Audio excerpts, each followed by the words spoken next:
The Black Abbot by Perley Poore Sheehan. 1.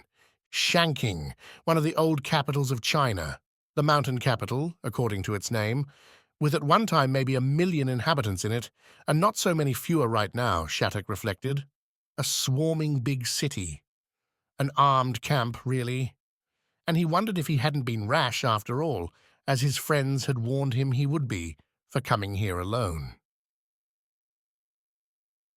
Pelham Rutledge Shattuck, sometimes known as Captain Trouble. If he was the heir of Kubla Khan, as not only he himself but a fair slice of Asia was now believing him to be, there was nothing special about his looks to indicate such a glittering destiny. Under 30, trim and hard, with eyes that were a sort of ice blue in a lean brown face, but for the rest of him, he might have been any young American not too prosperous washed up in China. There were plenty of them, mostly, however, down on the coast, not here in Shanking. If there was another white man, of any kind as a matter of fact, in this yellow man's town, Shattuck certainly hadn't seen him, nor heard of him. Shanking was too far out of the way.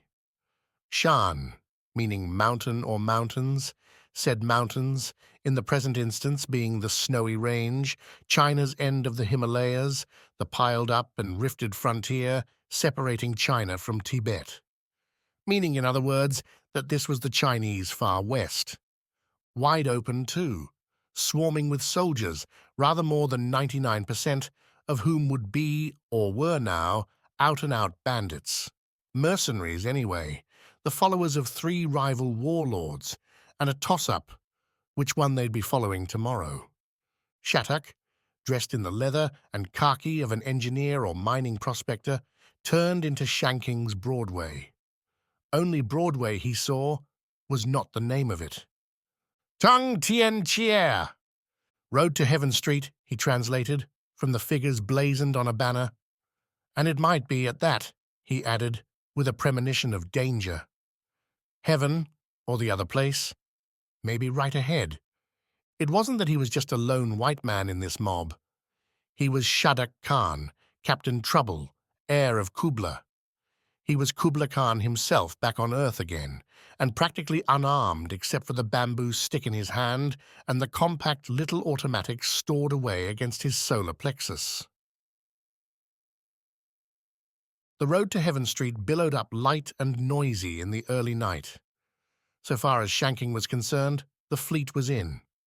Thousands of soldiers, most of them with money, and everything offered that soldiers like to buy, especially when touched up with a slug or two of the Chinese whiskey.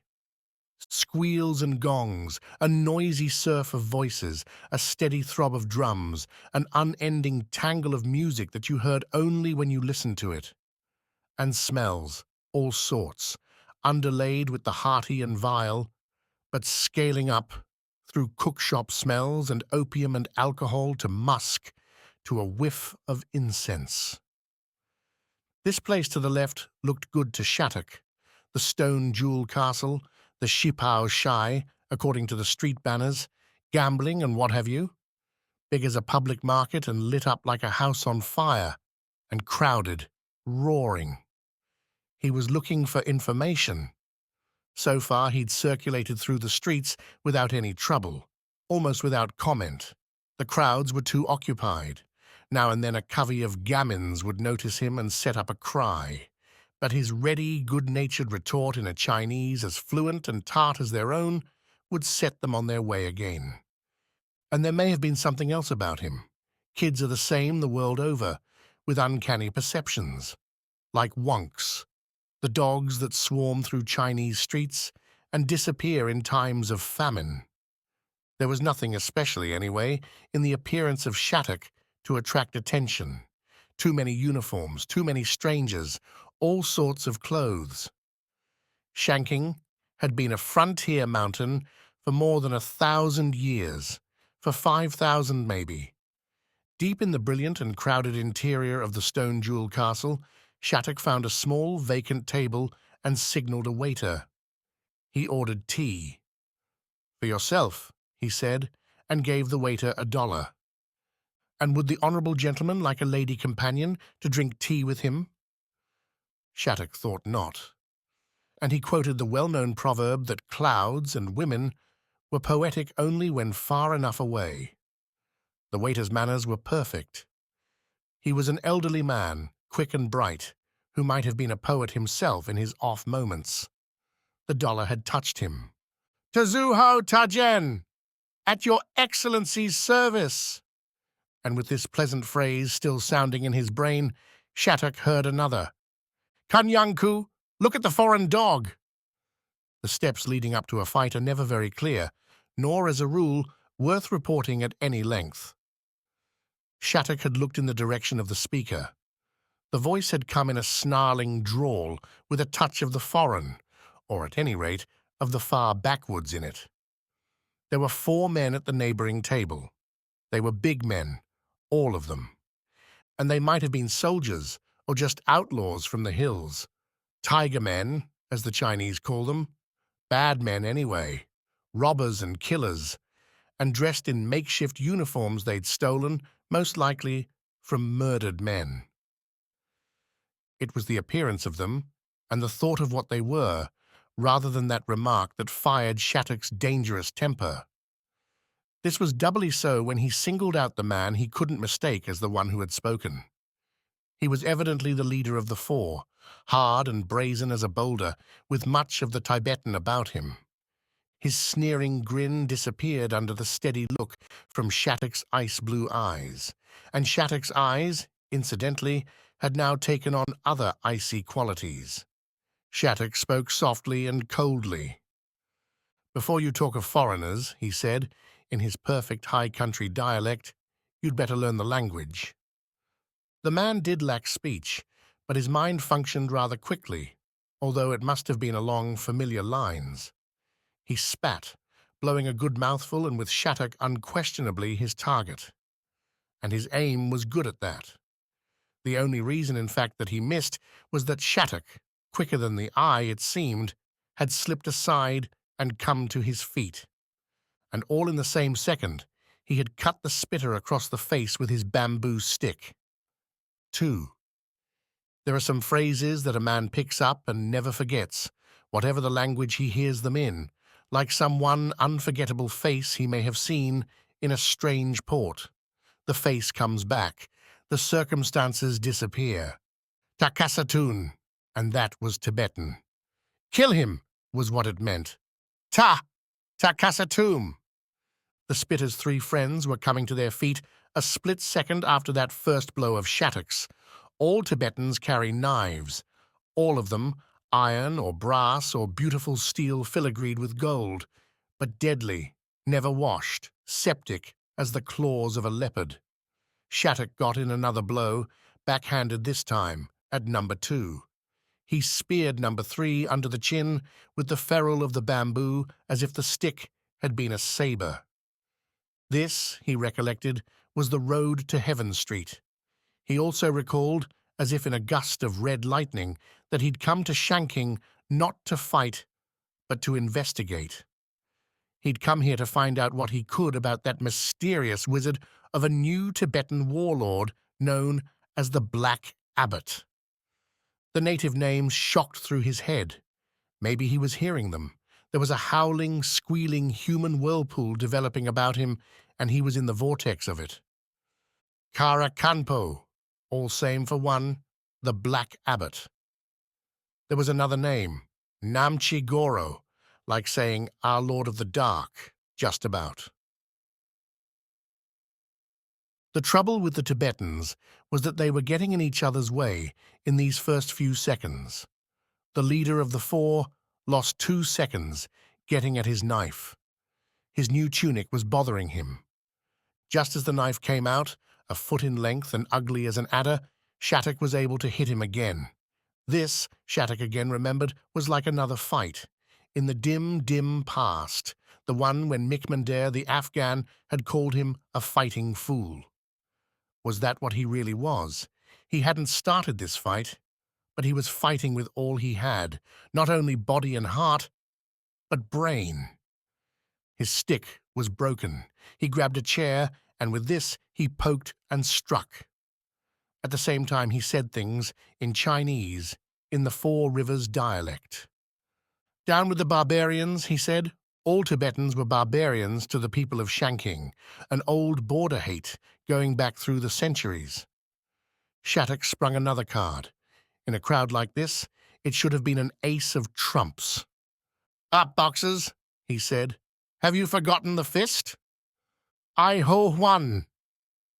There must have been some of the old boxers present, or new ones. The patriotic harmony fist was being revived in 1,000 Chinese towns. Huan was fist, for fighting. Ho was harmony, for we'd fight as one. I meant just holy or patriotic, the two words the same thing anyway when you got right down to it, a mixed crowd and a big one.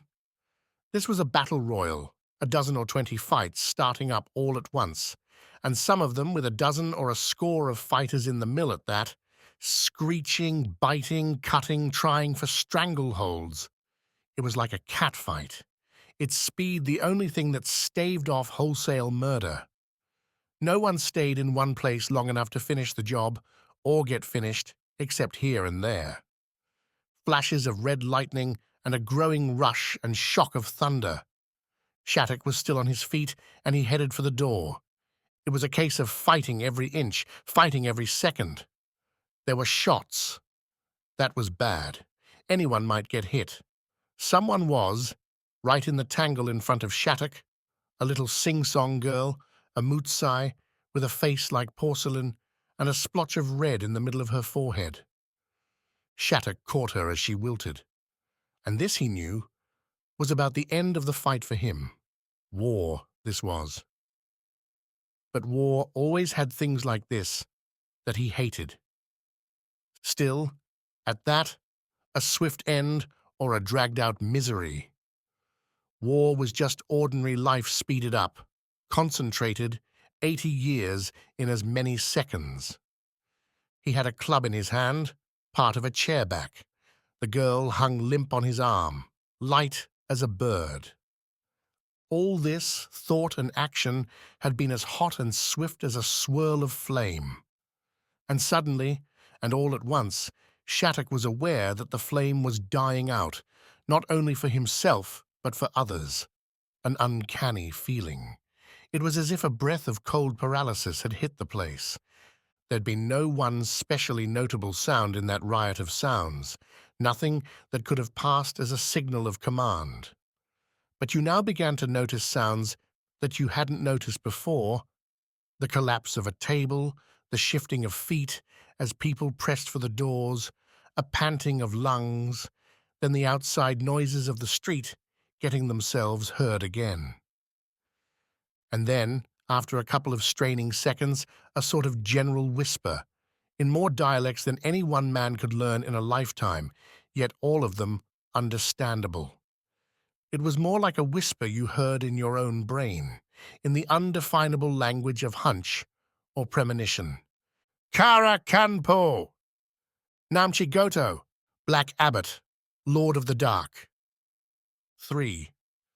Shattuck had been hearing whispers something like that for months. There was a high priest of darkness reaching out for control of the world. Sometimes he was the Karakampo, sometimes the Namchi Goro, the Midnight Apostle, so to speak. But by whatever title he was known, he was always the same. The titles meant the same thing. They meant the Black Abbot. A Tsen, as the Tibetans called him, one of the mighty. He'd already got the Dalai Lama under his thumb and was holding him as a hostage. He had the red sect back of him, the Bonpo, which was supposed to be the oldest religion in the world and dealt in magic. In any case, if he controlled the Dalai Lama, the Black Abbot would also be master of the Dalai Lama's palace, the Potala, in Lhasa. That meant gold. Treasure had been pouring, trickling, pouring again into the caves of the Potala for years. None had ever come out. Not until now, when the Black Abbot had decided that his hour was at hand. In exchange for some small part of the Potala gold, alms had been coming into Tibet by every caravan that crossed the western Gobi. One of these caravans Shattuck had captured himself long ago, back in the little valley of the Soaring Meditation. It had marked the beginning of his own rise to fame. That fight had marked him as the reincarnation of Kubla Khan. The old Bogdo of the Soaring Meditation Lamasery had told him so, had given him Kubla's sword. Rumors of the appearance of the Black Abbot had reached him in the middle of the Gobi, when he'd come into contact with the Argati, the hidden people, guardians of Shambhala, the kingdom come of the next world Buddha, the great Maitreya, Lord of the world. Before Maitreya could appear, the Black Abbot would have to be destroyed. The destroyer would be the heir to Kubla's sword, Shattuck Khan. "Me, Shattuck Khan," said Shattuck to himself. And there for a moment he was feeling like two different persons possessed of a single body. There was the Pelham Rutledge Shattuck, educated mostly in New York, American from a way back, and there was the Shattuck Khan who, American still, had happened to be born in China, brought up in China, and who, through a series of accidents, had returned to China to find the sword of the great Kubla ready to his hand. He wished that he had the sword with him now, but he'd left it back in Kansu in Mincho to rule there during his absence. Old stuff, fairy tales. So the American part of himself was calling all this talk about Black Abbots and the coming of a new world king who would be a king of peace. Yet suddenly, here and now, Shattuck felt that this American part of himself was nothing but a very little boy. The other self, his real self, went back through the ages. And age after age, this older self had been sopping up experience, dealing out death and receiving it, learning about things both visible and invisible, getting evidence of things forgotten and things to come. Curious, but all this flashing through his thought while he still stood there with the dead girl lying in the hollow of his arm, almost, it seemed, as if she were telling him of things she was discovering now. He listened as if to a silent Chinese whisper. Shanking, at any rate, had known something about the coming of the great Tibetan warlord. While the local warlords fought and squabbled among themselves, the reports kept coming in from over the mountains. Pilgrims, spies, coolies, Chiarung, the back valley peoples, all told the same story. The Black Abbot was coming. He was coming with an army, and at last he had come. 4. During the several minutes that must have followed before Shattuck was face to face with one of the strangest men he was ever to meet, that feeling of the weird hung about him. It wasn't the fact that he had a dead girl in the crook of his arm. He'd been too often in contact with death for that to affect him, at any rate, in this highly special way. Death, that was but the turning out of a light. No more, no less. It might be with regret, as at the closing of a half-read story. Generally, not even this regret. You called it a day, turned out the light, and went to sleep. For a little space, he was occupied with looking for a place to put the girl. He laid her on the clean matting of a deserted fan-tan table. He still had his club. A touch told him that he hadn't lost the little gun over his stomach. Soldiers were now clearing the place. Military police, in neat woolen uniforms, he noticed, European cut, but with Tibetan boots. Those boots were another reminder of the Black Abbot. A new warlord, the super warlord, come out of Tibet. It was to find out about him that Shattuck had come over into the Four River country from Kansu. These soldiers, whoever they were, spoke well for their chief. Real soldiers these were, disciplined, efficient, each armed with a club like a baseball bat, and in the end of the bat, a steel hook.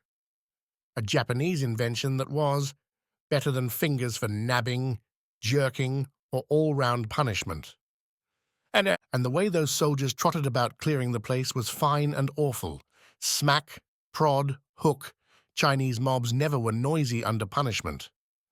A gang of 10 or 12 Chinamen thickened about Shattuck. They were big men of various ages, some in straight Chinese dress, several in uniforms with the green tab and chop of the Shanking army. They were Huans, fists. They were telling Shattuck, good boxers. They'd stood by him in the fight. Now it was time to go. Go quickly. They would show him where. They knew who he was. The white Chinaman, the one and only white boxer, Chi Tzu, what? And Chi Tzu was the Chinese name of Kublai Khan. A squad of those soldiers came running up with orders for the Chinaman to follow the rest. They seemed to be ignoring the presence of the white man. But the very way they ignored him singled him out. Shattuck felt it himself. Go, he told his volunteer friends.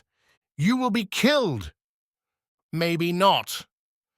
Before the hurried parley could go further, the corporal in charge of the clearing squad swung his club, and the hook caught one of the Chinese civilians by the throat. "Aye!" he went, a powerful man, but helpless. In another moment, the hook might have torn out his windpipe.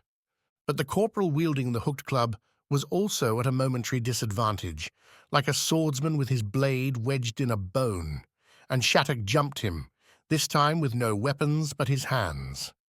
The corporal lost his grip on the club, and the club swung free as Shattuck tightened his clutch about the fellow's throat. Instantly, there had been another killing.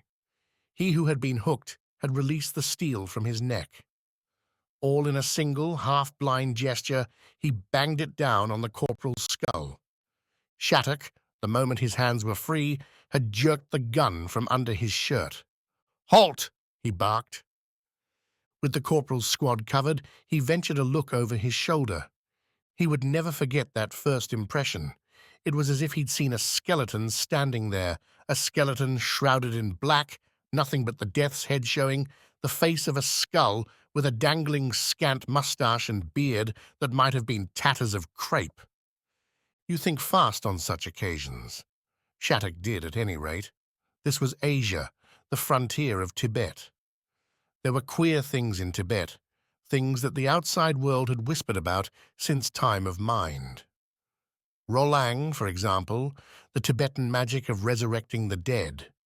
But he wouldn't let himself go along these lines. If he did, he'd be crazy. If he lost his head now, he was gone.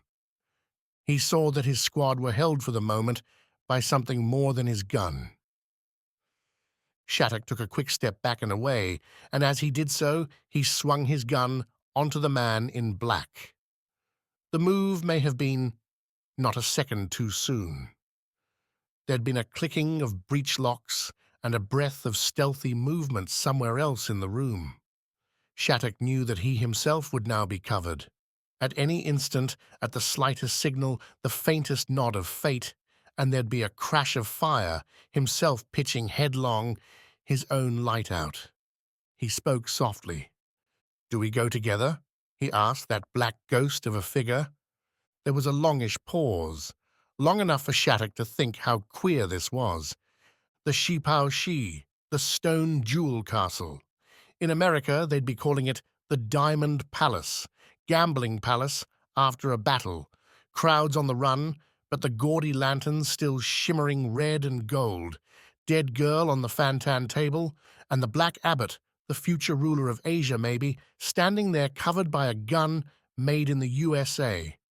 "I would talk with you, in private," the Black Abbot said. 5.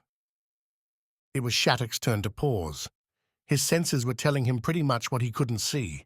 100, maybe 200, soldiers now in the room straining to let fly at him, his own gun trained on that black figure that had the say-so as to what might happen next. Unless Shattuck himself let fly. That was a chance that the Black Abbot himself must have measured, yet he hadn't winced. That voice of his, suggesting a private conference, had come as smooth and well-modulated as if he'd been speaking to one of his own ministers of state, if he had any. His language, by the way, had been flawless Chinese. "You," said Shattuck, "are the Black Abbot. They call me that. And me, who am I?"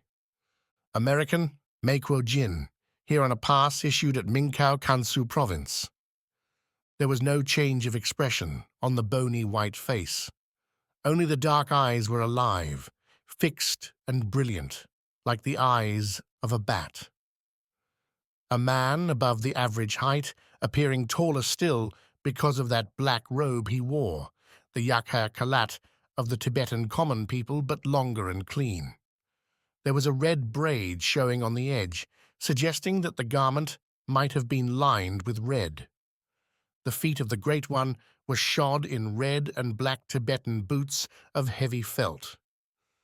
Shattuck obeyed an impulse he couldn't explain. Deliberately, he returned his weapon to its holster under his shirt. He knew, and the Black Abbot knew he knew it, that the same spy who had reported his passing the Shanking Ta-Hung men, the Great Red Gate, might as easily as not have been given an order to kill him as soon as he entered the city. "On a pass issued at Minkow," said Shattuck. "By whom?"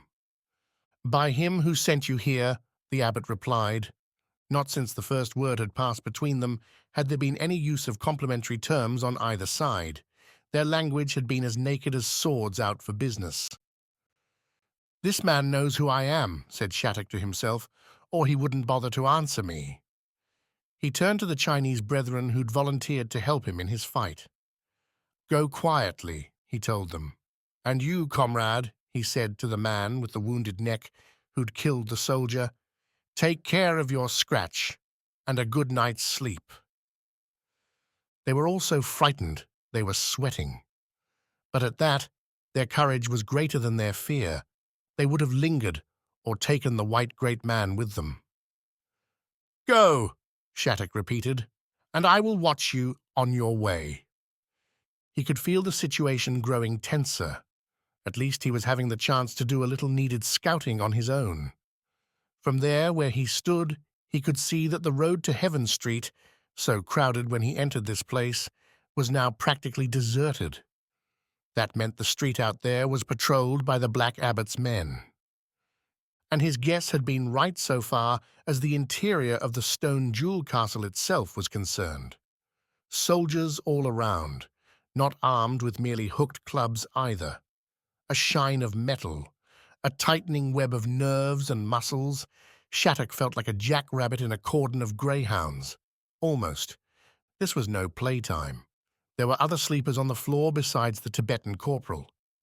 The girl who'd been shot lay on her table like a broken, gaily dressed doll, not quite life-sized.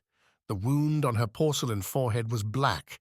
Just 2 little trickles of blood had come out and clotted there, crooked, complex, yet with a suggestion of art, of design. Shattuck felt an inner thrill, a start. It was something confined to heart and brain.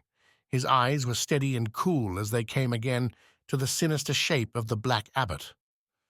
"I must ask you to excuse me," Shattuck said, "for keeping you waiting for even this little while. As a matter of fact, I came to Shanking to find out about you. I had heard stories about your gifts of magic."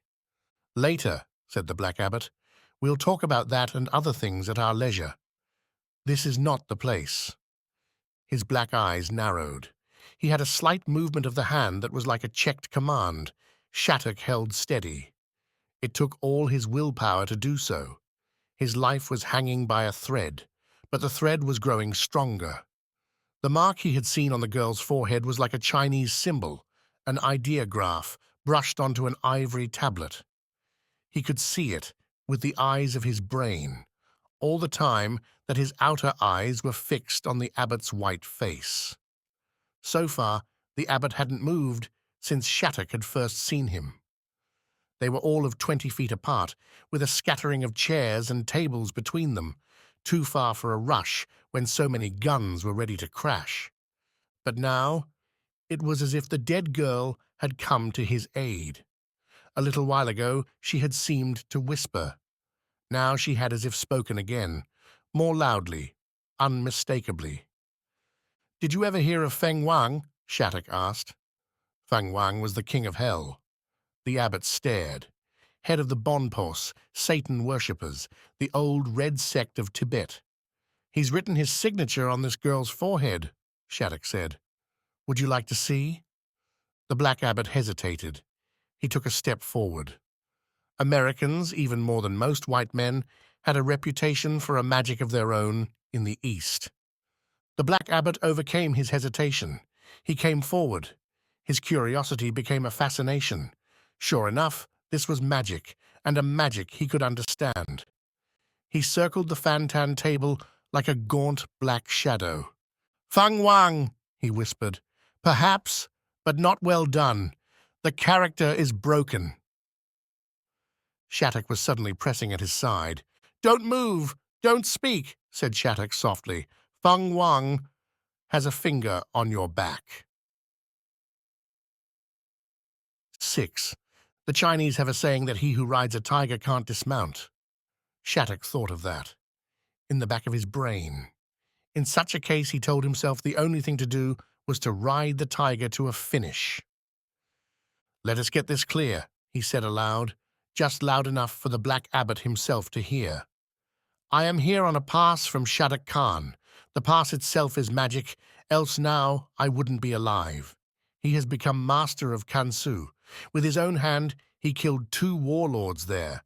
You, the Green Shiver, Wang, surnamed the Terrible.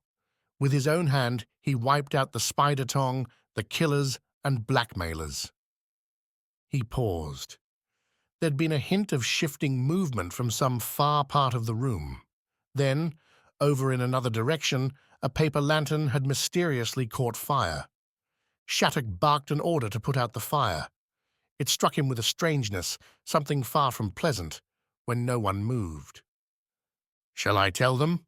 the Black Abbot breathed. "Not unless you would die," said Shattuck.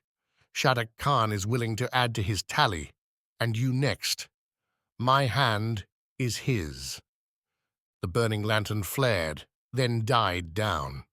"I would tell you something," said the Black Abbot. "Then first, point with your finger to the Satan mark, and tell me what you have to say, as if explaining what you see." Softly. The gaunt figure in the black cloak did as he was told, quietly, with an air of meditation. There was that touch of the actor about him that all the great ones of the earth possess to some degree. His voice, when he spoke, came in a lulling whisper. "You tell me far less than I know about Shattuck Khan," he said. "The secret writings of Tibet have foretold his coming since time began. Captain Trouble, the essence of battle, waymaker for the Maitreya. I came down out of Tibet to offer him my help." "You?" "Me. And why not? I'm not blind to the movement of the stars. This is the end of the Black Age, end of the Great Night. The Shattuck Khan has already established himself at the Koko Nor, the valley of the Blue Lake, where all the caravans from the north come into Tibet. I didn't disturb him there. I chose to come the more dangerous and crowded way, down into the Sichuan, the 4 rivers." There was truth in what the Black Abbot said, enough of truth, at any rate, to flavor the rest of it. "I know what goes on and is being said in the outside world," the Black Abbot continued, and again he put out a long, lean finger as if to demonstrate an explanation. "They say a force from Tibet invades China, a hint to old rivals to invade Tibet. Children and fools, children and fools. They don't know that with the rise of the great day, Tibet will dominate the world again. First China, then India, then Russia, then the world." The actor in the Black Abbot was rising, some emotional self that would never have been suspected as an occupant of that skeleton frame. The Black Abbot had not only raised his voice, he was making gestures. Just as Shattuck pressed forward with a command on his lips, the climax came like the suffocating pall of death itself. 7. The thing had happened so fast, with such a fierce unexpectedness, that it was practically over before Shattuck could realize what had happened. He was in a stifling blackness. He'd been tripped and thrown. He was down on his back in a twisted heap, and on top of him there was a crushing, writhing weight. He had a moment of clairvoyance, such as the dying are said to have, or such as the newborn have, according to some doctors of the East, why babies use their first breath for a cry of pain. Shattuck understood. The Black Abbot, leading up to his attack by that growing vehemence of word and gesture, had ended by thrusting back his robe in such a way as completely to blanket the enemy. Then he must have completed this much of the attack by a wrestling trick. Hatha yoga, tantric magic, they abounded in physical secrets developed and polished through a score of centuries. Those straining soldiers, aware all along, most likely, that something was wrong, had come running. By a desperate effort, Shattuck got an almost dislocated arm into action. He reached his gun. He fired. He heard a muffled scream, but a gun butt or a club thudded gun in hand before he could fire again. At the same time, the stifling cloak became more stifling still. Invisible hands were drawing it tight, then tighter yet, across his nose and mouth, across his straining throat. He struggled. He fought. But it was as if he'd been taken under a landslide. His consciousness was slipping, while his heart pumped pain and yet more pain into a crazy retort already overcharged. When he awoke, too sore and lazy to open his eyes right away, it was to a dim perception of familiar sounds. Vaguely, he remembered having come into the stone jewel castle and ordering tea. Had he fallen asleep in his chair? Had he been drugged? Not, he decided, by that lost poet of a waiter. Yet the sounds he was hearing, somewhat strained and far away, were undoubtedly the sounds he'd just been hearing in the Shipao Shai. It called for an effort, but he opened his eyes. He was in a strange room, lit by lanterns, solidly lacquered in red. In the red, a dark cloud moved and focused, and memory was back on him with a rush as he recognized the Black Abbot standing over him. Shattuck tried to sit up. A single try was enough. Just then it was. There was a thin silk noose about his neck that tightened, then held. He knew that trick, a halter that could choke almost to the point of strangulation. But not quite. Otherwise, there'd be danger of suicide, especially in case of torture meant to be long drawn out. The same movement told him that his hands and feet were tied, hard and fast this time, and spread eagle style. He shut his eyes, and again his ears were active. The Black Abbot had evidently established his headquarters on the upper floor of the Stone Jewel pleasure house. Shattuck had heard of such things. Perhaps the contrast was pleasant after the bleak living of Tibet. "Karakanpo," said Shattuck, "the Black Abbot." And now he could open his eyes with no hint of weakness in them. He'd buried regret, buried fear. He was still alive and confronted with the business of life. "I suggested," said the Black Abbot, moderately and correctly, "that I would talk to you in private." Why? Because there was no room in Asia, nor the world, for two Shadak Khans. Why do you tell me that? Because of your pretense. What pretense? You fool! You dare to ask me? Signing your own passport with the seal of the conqueror. So he's found that out, Shattuck reflected. "Go on," he said aloud. "Look at me," the Black Abbot said. "You might as well use your eyes, for you won't have them long." His voice had become a sort of falsetto hum. Shattuck waited. The muted squeals and music, rattle and whir from the gambling rooms polluted the silence of the Red Chamber. "Is there no better reason why I should look at you?" Shattuck asked. "Yes," the Black Abbot replied. "For the real Shattuck Khan, he's myself." 8. The Black Abbot had either a curious sense of humor or a queer gift for the refinements of torture. For a time, he'd appeared to forget Shattuck entirely. He ordered tea, he smoked a pipe, and the odor of this was that of English tobacco flavored with a drug that Shattuck couldn't identify. And all the time that he was doing this, he wound and rewound and played off the same old roll of a mechanical piano just back of Shattuck's head.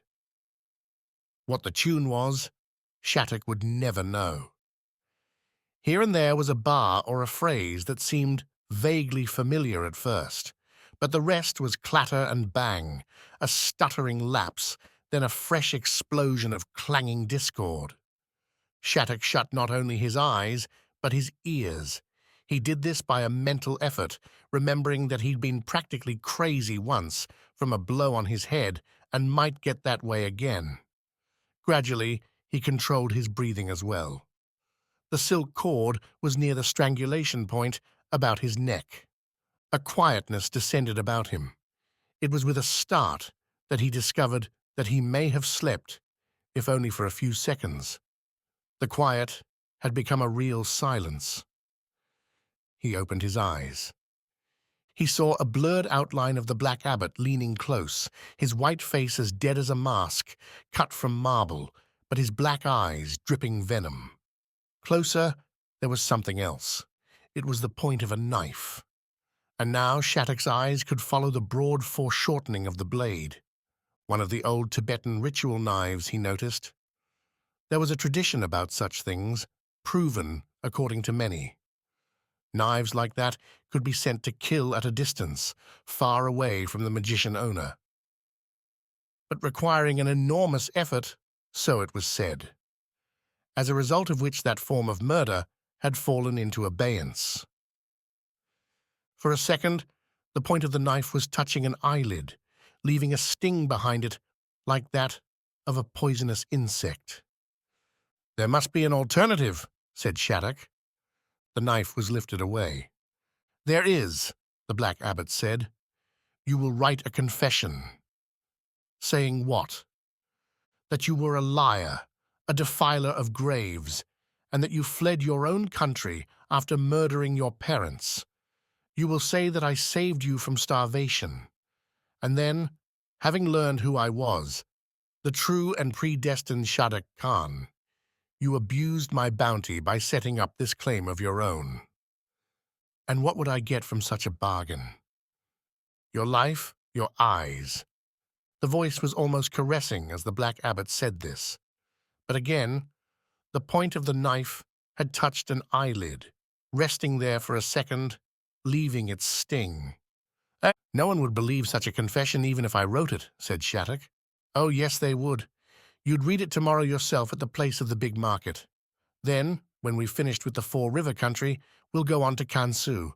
You'll read your confession again in the square of the Yamen at Mincho." "I would save my eyes," said Shattuck. "I've heard," said the Black Abbot, "that white men weaken readily under torture." He meditated, white and implacable, with his face overhanging Shattuck's and his knife weaving about with what seemed almost like a gesture of regret. "If you fail me now," he said softly, "I'll have the nose off your face as well and expose you like that to the public with a confession for you of my own composition." "Black Abbot," said Shattuck, "but grant me the means to think and write, tea, ink, and the use of one hand." "A scribe might write it even better than you," said the abbot. "He might," said Shattuck, "but again, I might also decide to die. Have you forgotten the Feng Wang chop on the face of that dead girl downstairs? You're not the only magician in this room." "Tea and ink we have already," said the abbot after thought, "and the use of one hand." He began cutting the cords that bound Shattuck's right hand. Hand and arm were nearly paralyzed, but even that small measure of liberty was like a breath of free air to a drowning man. As the wrist came free, some uncontrollable impulse had swept over Shattuck to fight again. The arm came up like a lunging snake that coiled and struck. The first blow had caught the Black Abbot across the face, bringing him backward, lunging with his knife, finding nothing at first but empty air. Shattuck jerked head and neck against his own. Fighting as instinctively as a mongoose attacking a cobra, his teeth had fastened onto a cord of the neck and held. And now, that one free hand of his was fighting for his knife. 9. The news had been spreading through Shanking ever since that riot at the Stone Jewel Castle first broke out. Shattuck Khan, warlord of Kansu, had come to town. His coming had been a direct challenge to the Black Abbot, he whom no one had dared to challenge before. The Lius began to pluck up courage. The Lius had been the big family in the Four River country for generations. Under the old regime, they'd been dukes and princes. The revolution had seen them prosper even more than ever before. Now they were governors and generals in one of the richest sections of China, a region as big as France. But they'd got to fighting among themselves. 3 lures, and each of them a warlord in the modern style, each with an army at his personal command. They'd been fighting each other off and on for the past 5 years, while the Black Abbot watched and waited. Sichuan, meaning 4 rivers, China's far west. The Black Abbot had timed his blow. With Tibet at his back and the 4 rivers at his feet, he'd be the first warlord of Asia if he could get that white interloper of a Shanking Khan out of the way. But the people of the 4 rivers also had been thinking a lot about what had been going on in the neighboring province of Gansu, where the heir of Kublai Khan had appeared. There was something about his coming there that was like the emergence of a local mountaintop from the mist in the early morning, touched with rose, the color of hope. The 4 River country was a place of legend, like most mountain countries. It was next door to Tibet, white-haired mother of all mystery, as local poet Sheehan once said. There was that old legend that Chitsu, known to the rest of the world as Kublai Khan, would be coming back. All this like a mountain cloud, misty and mysterious. And then there was Chitsu, sure enough, in Gansu, in old Minchou, knocking wicked warlords on the head and giving the people a chance to live again in peace. There never had been any very strong anti-foreign feeling in the Sichuan for several reasons.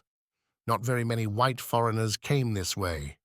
Such anti-foreign feeling as there was beat itself out against the age-old contempt and hatred for the Manchu, those Western barbarians over in Tibet. The feeling had sufficient grounds at that. Most of the Tibetan border tribes were robbers. But somehow, the old society of the Patriotic Harmony Fist, the Iho Huan, otherwise the Boxers, had been gaining strength here in Shanking lately.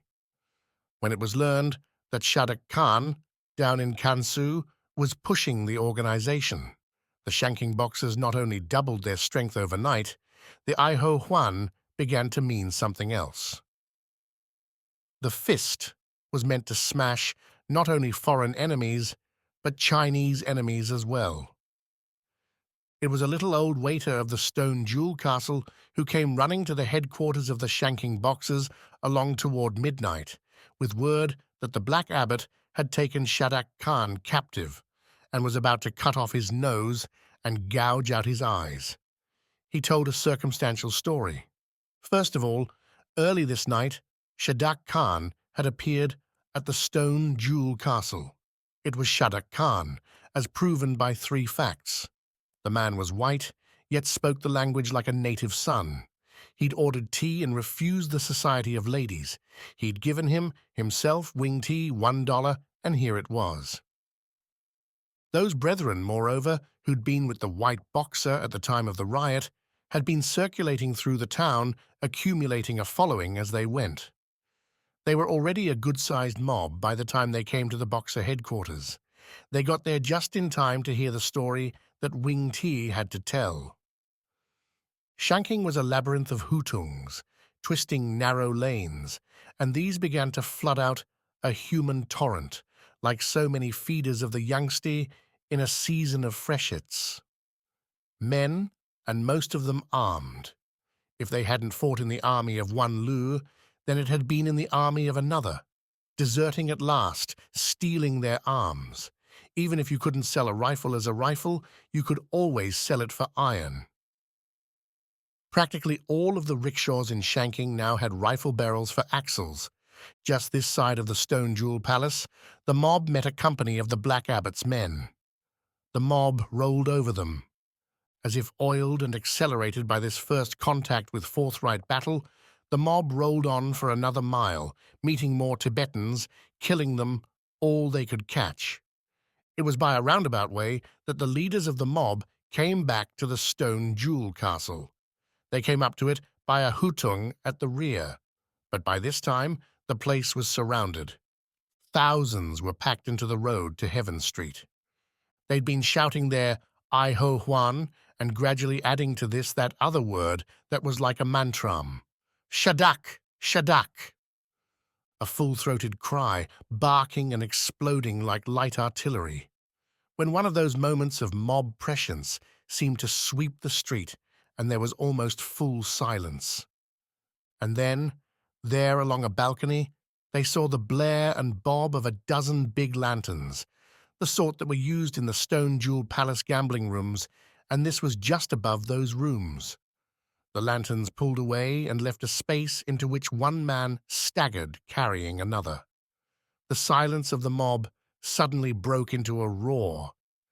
That was Shadak Khan up there, half naked, torn and bloody, looking though somehow even to Chinese eyes, the fighting fool. And the thing he carried that also they recognized with that curious thousand-eyed and thousand-brained prescience of the mob. It was the body of the Black Abbot. Comparative silence fell again. Then they heard the white man shout, "Hey you, brethren of the fist! Want another warlord?" And he flung the body of the Black Abbot over to them, down there into the street. Shattuck slept late. He had the better of 10,000 guardians to see that he wasn't disturbed. The rest of his potential guardians were out hunting, not only Tibetans either this time, but Lius, the former dukes and warlords. Both Lius and Tibetans were on the run, the former to the east and the latter to the west, but both of them leaving rich loot back of them. Shattuck slept, but every so often he'd rouse himself and swab some wound or other with stuff that had been given him by old Dr. Wu. He was covered with wounds. The Black Abbot had almost got him, fighting as he was with only his teeth and one arm. But at last the knife had dropped, and it was he who'd got it. Almost the worst of it was lying there afterward with the dead Abbot in his arms, waiting to get back enough strength to free himself. It had been like that when the Brethren of the Fist broke in and organized their lantern parade. Dr. Wu came in, a fine old Chinese gentleman with no more idea of germs than a little child, yet a pretty good doctor at that. "Chu Dian, Darren." It was as if he'd said, "Greetings, oh, distinguished patient," and he'd added an inquiry as to how his distinguished patient felt. "Fine," Shattuck answered in the vernacular, and he thanked and complimented the fine old man. "Only," said Shattuck, "I'm feeling pretty hungry." "Excellent," said Dr. Wu, "and I have brought you something that is not only food, but a marvelous specific for liver, lungs, and heart.